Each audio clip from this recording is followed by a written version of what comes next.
Hello guys, welcome. पहले से क्या देखा वो नहीं बताती हूँ अभी। पिछले वीडियोस में हमने देख लिया था, क्या देखा था, स्पोर देख लिया, कैप्सूल देख लिया एंड और रिप्रोडक्शन देख लिया। गुड, कोई बात नहीं। चलो, आई होप आशा करते हैं हम आपको समझ में आया होगा। आना ही चाहिए, आया क्यों नहीं होगा, है ना। चलो, ये क्या है भाई, factors influencing the growth of bacteria. हमने जब स्पोर देखा था ना, तब एक चीज़ मैंने डिस्कस की थी। क्या बताया था कि जब भी उसको फेवरेबल कंडीशन नहीं मिलेगी तब तक ग्रोथ नहीं होगा। अब ये फेवरेबल कंडीशन क्या है ये देखने हैं हमें। इसमें factors influencing the growth of bacteria, ऐसे कौन कौन से फैक्टर्स है जो बैक्टीरिया के ग्रोथ में इम्पोर्टेंट होते हैं, है ना। जैसी तैसी चीज़ नहीं चलती, नहीं उसको और नहीं हमें भी टेम्परेचर कितना बॉडी में होना चाहिए, 37 डिग्री सेल्सियस। बढ़ गया तो भी दिक्कत, घट गया तो भी दिक्कत। पे 37 सही है, ये वाले भी वही है, ठीक है। क्या क्या रिक्वायरमेंट्स है, हमें भी ऑक्सीजन चाहिए, खाना चाहिए, हवा चाहिए, सॉरी हवा मीन्स ऑक्सीजन, वही हो गया ना। पानी चाहिए, टेम्परेचर भी फेवरेबल चाहिए, एनवायरनमेंटल कंडीशन भी फेवरेबल चाहिए। यहाँ से पटक के अगर मैं ऊपर चली गई हिमाचल कश्मीर में, तो भाई महीना एक तो मेरी बॉडी को वहाँ एडजस्ट करने में लगेगा कि भाई अब तो ठंडे एरिया में आ गई है ना। तो वे वाला होता है, इसीलिए बोलते हैं फैक्टर्स ज़रूरी होते हैं। अगर समर पूरा होके मानसून चालू होता है फिर भी छींकने लगते हैं सब कुछ, क्यों? हमारे पास फैक्टर्स है जो हमारी हैबिट को बदल रहे हैं, ठीक है। हमें चाहिए होता है भाई कि 4 महीने चल रहे थे, गर्मी चल रहे थे, गर्मी चल रहे थे, अचानक से मानसून आई, बारिश हो गई, तो फिर दिक्कत होगी ना। बॉडी को उसको सेट करना पड़ता है। अगर हमारे लिए भी ये प्रॉब्लम है तो फिर ये तो प्रोकैरियोट्स है, ठीक है। तो फिर इसके लिए क्या क्या चाहिए होता है। और हमें अगर बॉडी में कोई डिजीज़ है, अगर हमें आइसोलेट करने हैं ऑर्गेनिज्म को स्पेसिमेन से, है ना। मेडिकल माइक्रोबायोलॉजी पढ़ रहे हैं हम, तो मेडिकल में क्या होता है, हमें यही देखना है कि भाई कौन सा ऑर्गेनिज्म है और उसको हम क्योर कैसे कर सकते हैं। बहुत इंपॉर्टेंट सब्जेक्ट है माइक्रोबायोलॉजी, है ना, बहुत इंटरेस्टिंग भी है। अगर आइसोलेट करने हैं हमें, तो भाई उसको हमें टेम्परेचर कितना देना पड़ेगा, खाना क्या देना पड़ेगा, पीएच कौन सी रखनी पड़ेगी, ये सब हमें पता होना चाहिए, तभी हम उसी को ग्रो कर पाएंगे ना।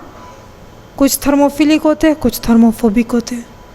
फिलिक और फोबिक में क्या डिफरेंस है, देखो बता देती हूँ अभी। कभी फिलिक होता है ना, मतलब क्या, कुछ भी चीज़ ज़्यादा है और हम उसकी तरफ थोड़े ज़्यादा ग्रेडियंट है उस चीज़ की तरफ, जो फिलिक है वो। फोबिक मतलब हम दूर भागेंगे उससे, है ना। फोबिक मतलब हमें उसका फोबिया है, दूर भागना है, तो उसका होता है फोबिक। और फिलिक मतलब हमें उससे प्यार है, वैसा वाला, ठीक है। चलो वही देखेंगे। बैक्टीरियाज को पहले टेम्परेचर, ऑप्टिमम टेम्परेचर उनका भी 37 है, हमारा भी 37 है। 25 to 40 के बीच में हम उसको ग्रो कर सकते हैं। ये टेम्परेचर था। टेम्परेचर के बारे में हमने बात की। लाइट मतलब क्या होता है, लाइट आए ना, लाइट तो ऑलवेज एक चीज़ याद रखना, सनलाइट ग्रोथ के लिए, ठीक है।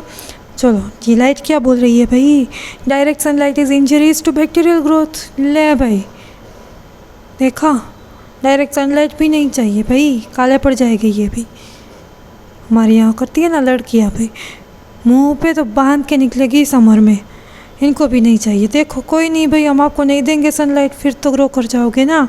Darkness is favourable for the growth and viability of bacteria. Light के लिए याद रखियो कि हम भाई उसको सीधे सूर्यदेव का तो देवता के सामने नहीं रख सकते, घर में जहाँ पे आ सकते हैं वहाँ भी नहीं रख सकते ना। जो कि हमको टेम्परेचर 37 मेंटेन करना है तो इंक्यूबेटर में ही रखना पड़ेगा। पर लाइट भी डार्क मोड में वो ज़्यादा फेवरेबल होती है। ऐसा नहीं है कि वो उगेगी ही नहीं कि हम लाइट उसको देंगे तो, पर फेवरेबल कंडीशन उनकी डार्कनेस है, ठीक है। ओ नो शिट, कोई नहीं, चलो यही बता देती हूँ, बिकॉज ये बाद वाले हैं। आगे के जो नॉर्मल थे वो तो रह गए बताने आपको, पर ये भी बता नहीं थे पहले या बाद में, सही, कोई नहीं। चलो, सिम्बायोसिस मतलब पड़ोसी होते हैं ना, कुछ पड़ोसी के लिए ऐसा होता है कि आज चीनी नहीं है घर में, शुगर नहीं है तो हम बाजू वाले के घर से लेके आते हैं। दूसरी बात, उसके वहाँ चाय पत्ती नहीं होगी तो वो हमारे यहाँ से लेके जाएंगे। इसको क्या बोलते हैं? सिम्बायोसिस। हम एक दूसरे को काम आते हैं, बाजू में रहते हैं तो एक दूसरे को काम आता है, तो उसको भी सिम्बायोसिस बोलेंगे। और दूसरा कि भाई बाजू वाला ही हमारे घर से लेके जाएगा। हम होते हैं ना वो सिद्धांतवादी कि भाई होगा तो हम अपना ही लेंगे, भाई दूसरों के यहाँ से मांगना हमें पसंद नहीं, उसको भी सिम्बायोसिस बोलेंगे। देखो क्या बोल रहे हैं वो, मतलब होस्ट सेल है और ऑर्गेनिज्म है, वो दोनों के बीच में होते हैं। ऐसे ऑर्गेनिजम्स भी होते हैं, हम आगे देखेंगे कि जो हमारे लिए बेनिफिशियल है, जो कि मोस्ट ऑफ बेनिफिशियल ही होते हैं, उसके बगैर कुछ नहीं होता है ना। कुछ हमारे लिए बेनिफिशियल होता है और हम उनके लिए, कुछ सिर्फ हम उनके लिए बेनिफिशियल होते हैं, वो हमारे लिए नहीं होते पर वो हार्मफुल भी नहीं होते। वैसे वाला सिम्बायोसिस बहुत पढ़ा है यार 11-12 में। Symbiosis means when both host and parasite mutually benefit, है ना। वो हमको चीनी देंगे, हम उनको चाय पत्ती देंगे, वो वाला बेनिफिट ईच अदर। और when only one organism is benefited by the others, और हमारे पड़ोसी है भाई हमारे घर से ही लेके जाएंगे, वो वाला। सॉरी यार, ये बाद वाला था ये, पहले हमको है ना ये वाला देखना था। देखो फूड, खाना तो पड़ेगा भाई, खाना के बगैर क्या है आजकल, कुछ नहीं है। फूड देखो, ऑर्गेनिज्म में फूड कैसे बटा है पता है? वो मीडिया में अच्छे से देखेंगे कि ऐसे होता है, कितने नखरे होते हैं ऑर्गेनिज्म के, वो देखेंगे। मतलब बताती हूँ भाई, क्या इन्फ्लो फैक्टर है तो भी देखना तो पड़ेगा ना, पर उसमें बहुत मज़ा आएगा ना। किसी किसी को तो वो ही चाहिए होता है ना, कुछ किसी को दाल सब्जी रोटी नहीं मिलेगी, दाल चावल में ही काम बना लेंगे। वाह, वो बात अलग है, मेरे जैसे को कि सब्जी रोटी से दाल चावल पसंद है, वैसे वाले नहीं, है ना। और किसी को पिज़्ज़ा ही चाहिए, चाउमीन ही चाहिए, वो वाले भी होते हैं। तो वैसा, और किसी को स्पेसिफिक है कि भाई घर में 4-5 बच्चे हैं, 4-5 बच्चे हैं घर में, और किसी को पता ही होगा मम्मी को कि नहीं इसको तो हमें क्या देना है, चाउमीन ही देना पड़ेगा तो ही आएगा, सब्ज़ी रोटी से इसकी बात नहीं बनने पड़ेगी। और अगर हमको उसे बुलाना है तो यही देना पड़ेगा, है ना। तो फिर ये वाला होता है कि नॉर्मल दाल चावल सब्ज़ी रोटी बनेंगे तो फिर खिचड़ी ही होगी। खिचड़ी मतलब हर एक ऑर्गेनिज्म आएगा उसको खाने, तो है ना, वो तो उसका रेगुलर का फूड है। पर कुछ स्पेसिफाइड होते हैं, किसी को चाउमीन पसंद है तो उसको बुलाना है तो हमको चाउमीन बनाना पड़ेगा, वो वाला। Food nutrient requirement, carbon, nitrogen, inorganic salts.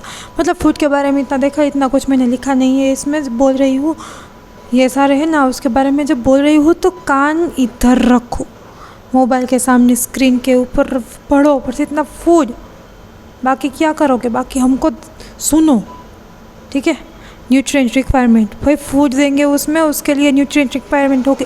Nutrient requirement में मैंने पीछे लिख ही दिया है, कार्बन, नाइट्रोजन, इनऑर्गेनिक सॉल्ट, ये सब हमने किस में डाल के रखा है? फूड में।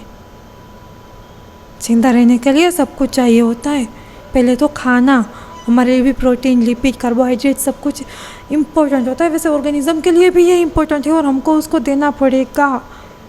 और फूड के फॉर्म में हम उसको क्या देंगे? कल्चर मीडिया बोलते हैं उसे, वो हम आगे देखेंगे। फूड के बाद में क्या है? मॉइस्चर। देखो भाई, विंटर में हमको लोशन की ज़रूरत पड़ती है, वरना क्या होगी, स्किन को मज़ा नहीं आएगा, मॉइस्चर चाहिए होगा उसको भी, है ना। तो वो वाला कि अगर ज़्यादा पानी कम पड़ेगा ना, श्रिंक हो जाएगा ऑर्गेनिज्म, वो बताया। देखो, necessary for the growth of bacteria since the major portion of the cell consist of water, because हमारे में भी ये बोलते हैं ना 70% जमाते, 70% मेरे को याद नहीं है, बट हाँ मोस्ट ऑफ हमारे बॉडी में क्या पानी से बना हुआ है, उसके अलावा तो ट्रांसपोर्टेशन भी नहीं होगा भाई, उसकी कार है, वाटर हमारे बॉडी में कार है सबके लिए, जिसमें बैठ के वो एक जगह से दूसरी जगह जाएंगे, वे वाला कि cell consist of major portion of the cell consist of water, तो हमको उसको मॉइस्चर देना ही पड़ेगा, है ना। जब मॉइस्चर अगर हटाएंगे तो वो श्रिंक होना शुरू हो जाएगा, ऑर्गेनिज्म डेथ हो जाएगा। बाद में क्या बोलेगा? फूड हो गया, मॉइस्चर हो गया, पीएच।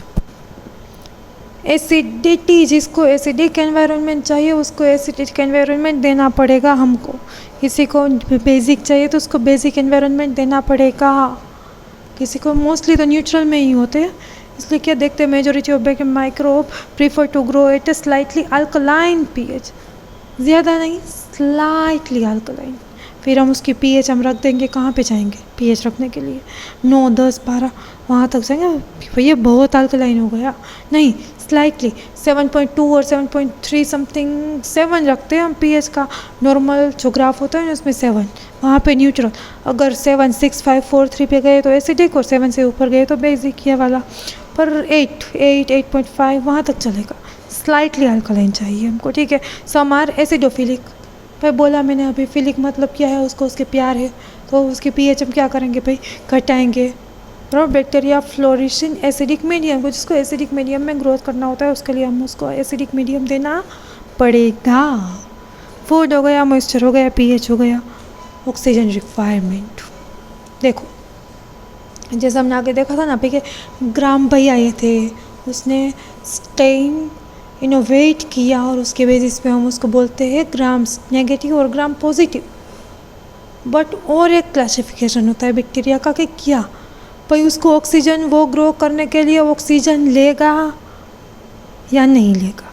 अगर लेगा तो एरोबिक है, नहीं चाहिए होगा तो एनेरोबिक है, वो वाला। ओके, जो ऑक्सीजन जगह रिक्वायरमेंट के बारे में बोला हमने, एरोब्स और एनेरोब्स, वो अगले वीडियो में बताऊंगी बहुत अच्छे से, एरोब्स और एनेरोब्स के बारे में, ठीक है। कार्बन डाइऑक्साइड, भाई ऑक्सीजन नहीं लेगा तो कार्बन डाइऑक्साइड तो लेगा ही, ये यूनिवर्सल ट्रूथ है। दोनों में से एक तो चाहिए ही उसको। अगर वो रेस्पिरेशन नहीं कर रहा तो वो फोटोसिंथेसिस कर रहा है ना। रेस्पिरेशन के लिए ऑक्सीजन इंपॉर्टेंट है, फोटोसिंथेसिस के लिए carbon dioxide. Okay, all bacteria requires a small amount of CO2 for growth. ठीक है भाई, CO2 मतलब कार्बन डाइऑक्साइड। चलो कोई नहीं, देखो ये पहले पढ़ाना था, बाद में टेम्परेचर, लाइट और सिम्बायोसिस आता, पर पहले वो बोल दिया मैंने, कोई नहीं चलेगा। चलो फैक्टर्स यहाँ पे होते हैं complete. Okay, thank you for watching this.